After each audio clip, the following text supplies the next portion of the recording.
dhagaystayaal haddaad xusuusataan waxaan dhowr jeer ku celceliyey gabayga geeraarka iyo jiiftadu inay ahaayeen saddexda hab ee maansayahanadii soomaalida ee waaweynaa ay wax ku curin jireen. hase ahaatee taas macnaheedu ma aha habab kale oo wax lagu hal abuuraa inaanay jirin. waxaa jiray hab afraad oo inkastoo saddexdaas aan soo sheegay uu ka meeqaan hooseeyey, haddana hal abuurada raca labaadi ay murtidooda ku gudubsan jireen. waa habka heesta loo yaqaan oo iyada qudheedu jaadad badan u qaybsanta. marka wax lagu tirinayo aad bay heestu uga fududahay wax ku tirinta hababkii saddexda ahaa ee aan kor ku soo carabaabay. taas baana inoo fasiraysa sababta goor la joogaba hal abuurada heesaha curiya ay tira ahaan uga badan yihiin kuwa gabiya ama geeraarka iyo jiiftada ku maansooda. hees dhaqameedii hore ee hal abuuradii Soomaalidu ay hirgeliyeen ma ahayn wax sida gabayga inta kaligeed la curiyo fariimaha lagu gudubsado.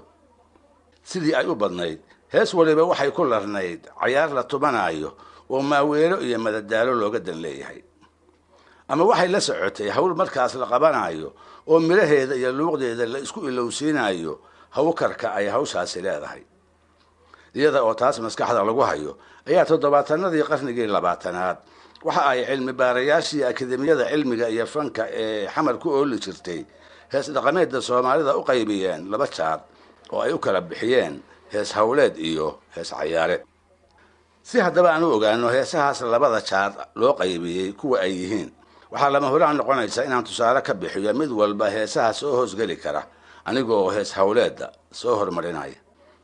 guud ahaan reer miyiga Soomaalidu heesihii ay ku luuqayn jireen xilliyada ay ku foogan yihiin hawlaha canaabta badan ee ay noloshooda ku tiirsanayd welina ay ku tiirsan tahay waxaa ka mid ah kuwa xoolaha sida geela, looda, ariga iyo maqashiisa iyo fardaha, kuwaasoo la qaado marka la aroorinayo ama la shubaayo ama la fulinayo ama la geedigelinayo ama la daajinayo ama galbihii la agaasimayo oo la meeracayo ama baxadihii loo dhigay fiidadkii loo hoynayo.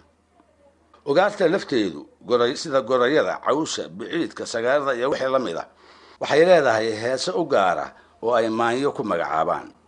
waa heesaha ay dabatada Soomaalidu qaado marka ay ogaarta dagayaan ama intay awrta u rartaan ay ku sii socdaan barhimada ay ku badan tahay. waxaa kale oo iyaguna hees hawleedda kuwa ugu caansan ka mid ah heesaha caanalulista, badartumista, maqalwadista, kabda samayska, caruur maaweelinta, salsalka oo ah heesta awrta u gaarka ah looguna luuqeeyo kolka la rarayo iyo wixii la dhagaystayaal. heesaha dhaqanka haddaan u fiirsaday midda geela ayaa aniga ila murti badan. wax walba oo meesigaas ku saabsan ayay geeljiruhu heestaas ku sheegeen. waxay ku faahfaahiyeen sida ay u jecel yihiin dhibta iyo hawkarka ay dhaqashadiisa ka mutaan, dheefta ay ku qabaan iyo dagaalada dhiigga lagu daadiyo ee markiisa horeba lagu soo xirogeliyo. sidaa darteed gaf weyn ayuu gelayaa cilmi baaraha doona inuu wax ka barto xiriirka Soomaalida iyo geela u dhaxeeya, isla markaasna aan daymo u yeelan dulucda iyo murtida heesihiisa ku soo arooray.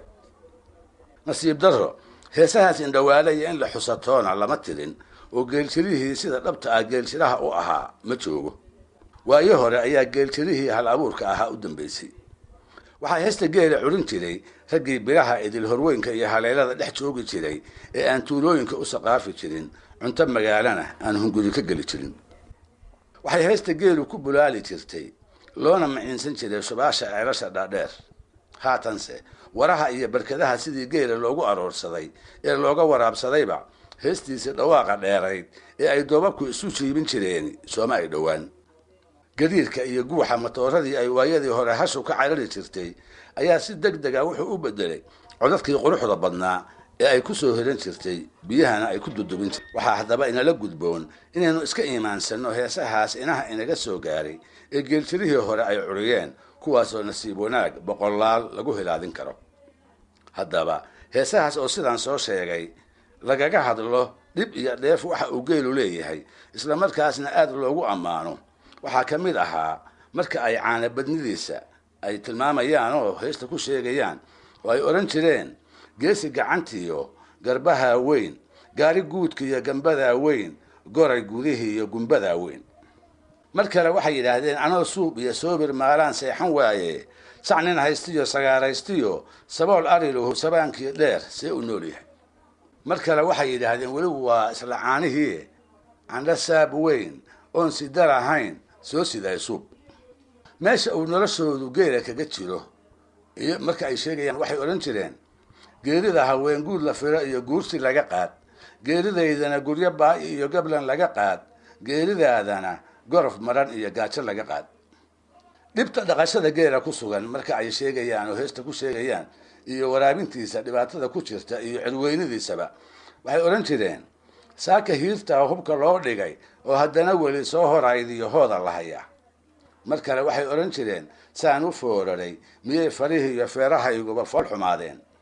isla subaashii marka ay sheegayaanna waxay odhan jireen jeeru sacabada sarta kala baxo amuu saraaraha suuman adag iyo seeda kala jaro sidaas kuma tago.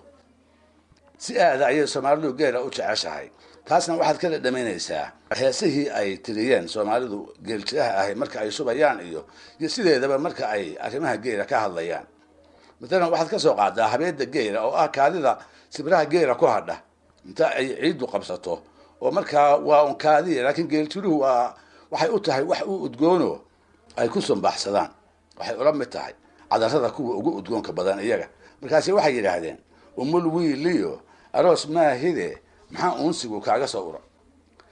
mar kale oo ay jacaylkiisa muujinayaan waxay yidhaahdeen weynidaayo wanaagsanidaa waxse kuu dhiman adoo waaro aan wadbar ahayn. mar kale waxay yidhaahdeen salaadiyo suub, suub waa hasha, salaadiyo suub salaadaa daran, suub hadday timid salaad laqalle. way u duceeyaanoo waxay yidhaahdaan markay u ducaynayaan oo bahalku inuu cuno iyo haddii alla kuu ronya ay uga baqayaan ayuu wuxuu yidhi ninka geeljilaha wuxuu yidhi adoo fiid fulay fiid dambeed fulay bahal fara weyn libaax loo filay kaama daba fulo. mar kale wuxuu yidhi haaruu shalay maray oo ku kala haray hadkii kama dhace. waxaa heesta geela aada uga buuxa oo ay ku sheegaan geeljiluhu in dagaal iyo haddii alla ku oranya dhib mooye aan geela si kale lagu soo xarayn karinoo siismo iyo qabow aan nina geela xero ka buuxsan karin. markaasi waxay yidhaahdeen meel xinjiri taal oo rag ku xarbiyey xayaad ololaay. mar kale yidhaahdeen xarbi nimaan gelin oo xabada ridin soo xerayn waah. mar kale waxay yidhaahdeen dab nin qaatoo duula mooye aan duceeyiyo diin qur-aan iyo diiqo lagu waah. marka kale waxay yidhaahdeen sidii culimada looma cabanine caarad dhuub iyo carab ka sokow heesahaas la qaado jeerka qofka reer miyiga ahi uu waxuun ku hawshoon yahay. waxaa iyaguna jira kuwo kale oo sidaan soo sheegay wadar ahaantooda hees cayaareedda loo bixiyey. sida had iyo jeer ay kuwaas hore ula socdaan qabashada howlaha kala kaanka ah ee bulshada ayay kuwanina cayaaraha hidaha ugu mataansan yihiin. waxay goorna walba ku lamaansan yihiin cayaaraha lagu madadaasho ee ay reer miyigu tuntaan, gaar ahaan kolkay inta aaranka tahay ay dhallinyaradu habeenadii isugu timaado goobo aan reeraha ka fogeyn, halkaasoo jiibta jaanta iyo sacabkaba ay si wacan isula helaan. haddii aan idin magacaabo qaarka heesahaas ugu magac dheer waxaa ka mid ah saarka, jaandheerta, batarka, dhaantada, gadoonka, walasaqada, kabeebeyda, waalada, beereyda, shiribka, dowladamiinka, buraanburka, haanta, shamalka iyo kuwo kale oo badan. dagaan walba oo soomaaliyeed waxaa laga yaqaan mid ama laba ama ka badanba. sida qaybaha maansada caadada u ahna cayaar kasta heesteedu waxay leedahay luuq u gooni ah iyo astaamaha lama huraanka u ah tixda soomaalida, sida qaafiyada, miisaanka iyo habdhaca dareenka qofka soo jeedan. maxaa haddaba ku soo kordhay muddada dheer hababkii ay maansayahanada iyo hal abuuradii soomaalidu wax ku culin jireen? maxaa gabaygii, maxaa geeraarkii, maxaa jiiftadii, maxaa hees dhaqameedii la yaqiin goobtii suugaanta ku qabsaday ee lala tartansiiyey?